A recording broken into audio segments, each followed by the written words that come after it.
నమస్తే friends, welcome to Naidu electronics. మనకి ఒక కస్టమర్ ఏమో యాంప్లిఫైర్ చేయమన్నారు. అదేవిధంగా పాత బాక్సులు తీసుకొచ్చారు. పాత బాక్సులకి మనల్ని కొద్దిగా న్యూ లుక్తో తయారు చేయమన్నారు. దాంట్లో అయితే స్పీకర్స్ ఉండేవి. స్పీకర్స్ ట్వేటర్స్ 3 ఇంచెస్ ట్వేటర్ ఉండేది.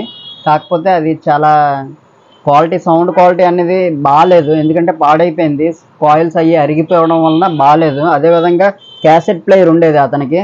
ఆ క్యాసెట్ ప్లేయర్ తీసేసి మనం మంచిగా లుక్తో కొత్త యాంప్లిఫైర్ ఒకటి తయారు చేయండి, స్పీకర్స్ నా దగ్గర ఉండిపోయి మా డాడీ గుర్తుగా ఉన్నాయి అని చెప్పారు కస్టమరు. దానికోసమని నేను వూఫర్స్ వేసాను. అదేవిధంగా డాపిక్ ట్విటర్ అనేది యూస్ చేశాను. అదేవిధంగా మనం యాంప్లిఫైర్ ఎస్టీకే యాంప్లిఫైర్ అనేది కస్టమర్కి ఇచ్చాము. అది ఏ విధంగా ఉందనేది సౌండ్ అనేది ఇప్పుడు మీకు చూపిస్తాను, చూడండి. నచ్చితే ఛానల్ లైక్ చేసి షేర్ చేసి కామెంట్ చేయండి. అదేవిధంగా ఇప్పటివరకు మన ఛానల్ సబ్స్క్రైబ్ చేయకపోతే వెంటనే సబ్స్క్రైబ్ చేయండి. Okay friends.